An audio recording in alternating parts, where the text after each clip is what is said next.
Bueno, bienvenidos entonces a la unidad número 3, donde vamos a indagar por los textos que son más usados en la esfera académica.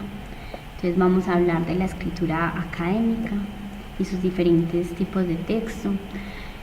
Bueno, dentro de estos tipos de texto encontramos la reseña, que la reseña es una valoración de un texto o un recuento de un texto que ya hemos leído. La reseña también puede usarse para describir un evento al que hemos asistido. Entonces, por ejemplo, si yo asisto a una conferencia, es posible que de pronto un profesor me pida hacer una reseña. ¿Y qué es una reseña? Voy a hacer un recuento sobre todo eso que se expuso en ese evento particular, en esa conferencia o en esa exposición. Bueno, entonces existen dos tipos de reseña muy conocidos, que son la reseña descriptiva, donde yo voy a hacer una valoración frente a, la reseña descriptiva lo que va a hacer es que va a describir las propiedades del texto. Y ahora sí, la reseña crítica lo que va a hacer es que va a sentar una opinión frente a ese texto que ha leído o frente a eso que ha escuchado, y va a establecer una opinión al respecto.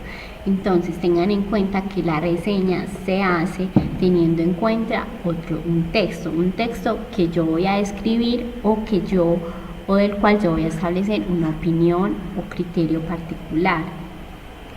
O en este caso también, como les dije, pueden hacerse reseñas de eventos, de conferencias, de simposios, coloquios, en fin.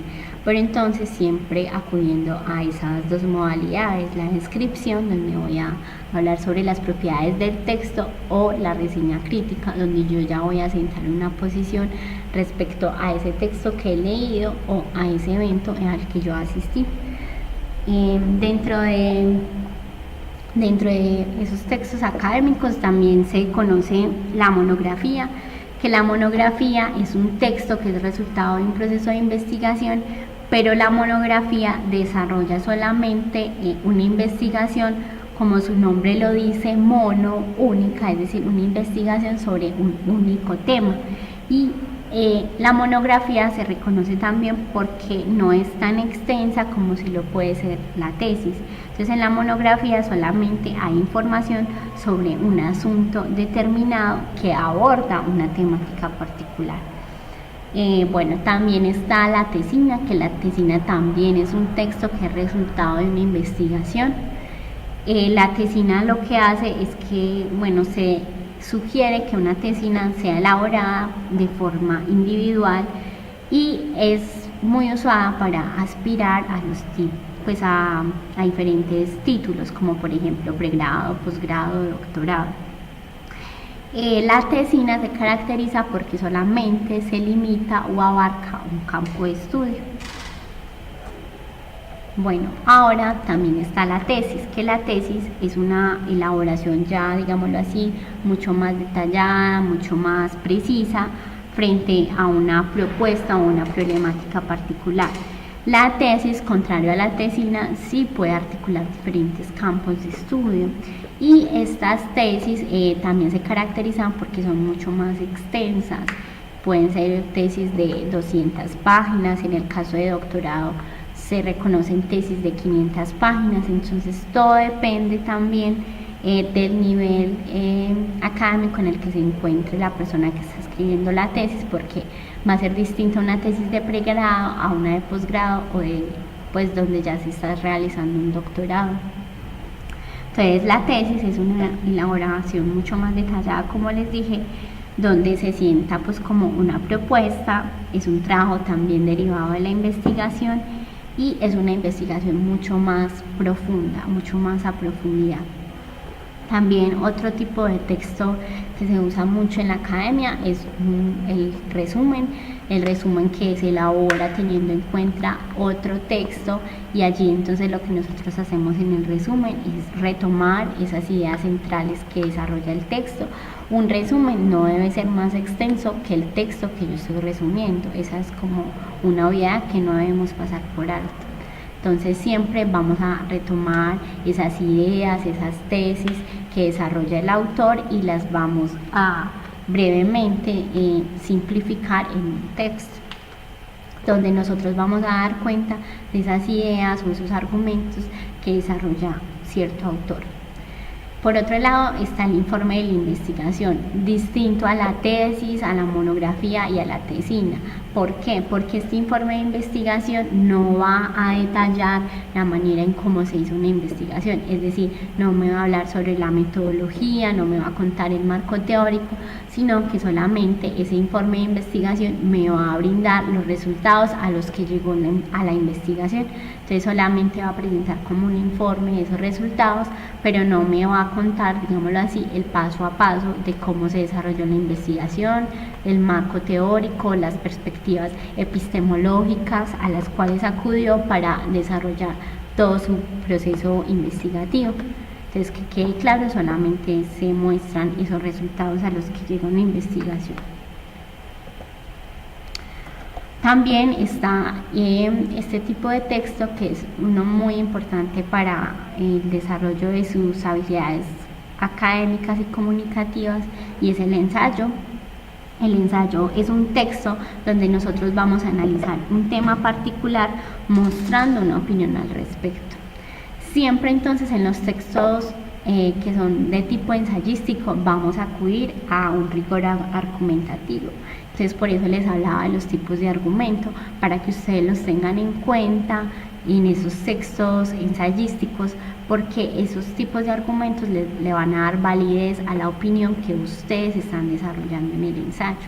Entonces siempre que se hace el ensayo debemos elegir un tema y debemos sentar una posición al respecto, bien sea para cuestionarla, para ampliar esa idea que estamos desarrollando, o para revisar ciertas cosas con las que no estamos de acuerdo.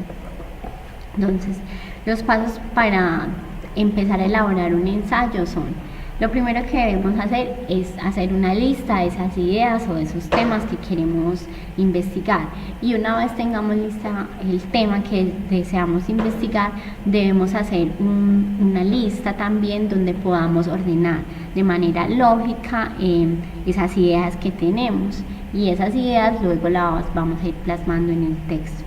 Entonces, luego de que tengamos ya esa lista de ideas, sugiero que se haga un esbozo, es decir, un borrador, donde nosotros empecemos a plantear esos argumentos que van a apoyar las ideas que yo tengo al respecto de esa temática. Entonces, ya luego del borrador vamos a seguir haciendo los borradores que sean necesarios para elaborar el ensayo. Ahora, el ensayo se caracteriza porque en un primer lugar va a tener varios párrafos de introducción donde va a presentar desde un panorama general esa temática. Entonces, si yo voy a hablar sobre la problemática ambiental, puedo hacer una contextualización mundial de lo que ha acarreado toda la problemática ambiental, a qué se refiere cuando nosotros hablamos de esa problemática ambiental. Entonces vamos a acudir a ciertas cifras, también vamos a, por ejemplo, citar algunos organismos que se han encargado por la conservación ambiental, como lo puede ser Greenpeace o la OMS, la Organización Mundial de la Salud, para demostrar entonces, por ejemplo, los efectos que ha tenido de alguna manera la problemática ambiental en el desarrollo de ciertas patologías en los seres humanos, y también podríamos hablar de ciertos animales que gracias a esta problemática se han visto afectados pues en su salud y también en la conservación de su especie. Luego de que hemos presentado desde un panorama general, vamos a acudir ya a algo particular. Entonces, por ejemplo, hablar sobre esa problemática ambiental en nuestra ciudad o en nuestro municipio donde estemos. Luego vamos a acudir a ciertos argumentos que van a defender esa opinión o esa postura que yo estoy desarrollando frente a la temática. Entonces, lo que yo voy a hacer es que voy a acudir a esos argumentos, que pueden ser científicos, pueden ser de autoridad, pueden ser causa-efecto, en fin. Y luego vamos a hacer una conclusión donde vamos a redondear todas esas ideas y podemos llegar a una afirmación, a un cuestionamiento o también a una negación. Bueno, En los ensayos es adecuado entonces que si vamos a citar argumentos de autoría, también tengamos en cuenta la citación de las normas APA, que no solamente van a ser útiles para su vida académica, sino también para otros trabajos que les soliciten donde ustedes tengan que hacer citación de ciertos textos. Entonces, hay que tener en cuenta que existen diferentes modalidades de cita: la cita textual, donde nosotros vamos a extraer la información tal cual de ese texto de origen al texto que nosotros estamos desarrollando. Existe la cita, que es la cita de menos de 40 palabras, donde vamos a usar comillas. Lo que vamos a hacer en esa cita es que vamos a poner al inicio el autor de esa cita, el año, abrimos comillas, y ponemos la página desde la cual hemos extraído la cita, tal como se evidencia en el ejemplo. Luego, si nuestra cita es más de 40 palabras, supera las 40 palabras, debemos usar una sangría especial. Vamos a correr el texto y no vamos a usar comillas ni cursivas como lo hacen otras normas, como las normas ICONTEC. Vamos a mirar el siguiente ejemplo. Miremos entonces que se corre la sangría, el texto queda con más espacio, la cita, perdón. Entonces extraemos entonces la cita, luego no ponemos el autor al inicio como cuando lo hacíamos en citas de menos de 40 palabras, sino que el autor lo ponemos al final. Entonces referenciamos el primer apellido del autor, el año y la página, y cerramos paréntesis. También existe otra modalidad para citar, que es el parafraseo, que es cuando yo uso con mis propias ideas, digámoslo así, en mis propias ideas ciertos asuntos que ya ha dicho otro autor. Entonces yo digo esas ideas en mis propias palabras. Para eso entonces debemos citar, porque esa idea que yo estoy desarrollando no es mía, sino que es de otra persona.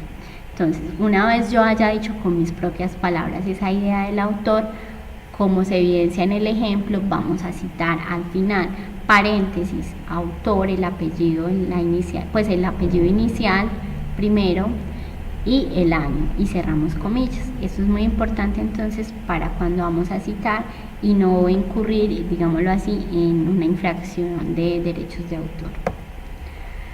Entonces, una vez hayamos citado, es muy importante que todo eso que citamos esté referenciado y esté presente en la bibliografía.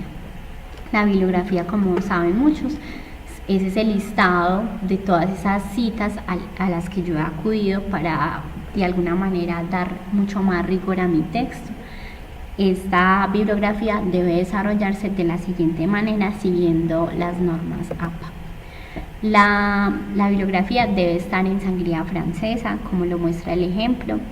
Primero debe estar el primer apellido del autor, coma, la inicial del primer nombre del autor, paréntesis, el año, va en cursiva todo el título de la obra que yo cité, luego va el punto, el lugar de publicación y la editorial. Entonces, como vemos en el ejemplo.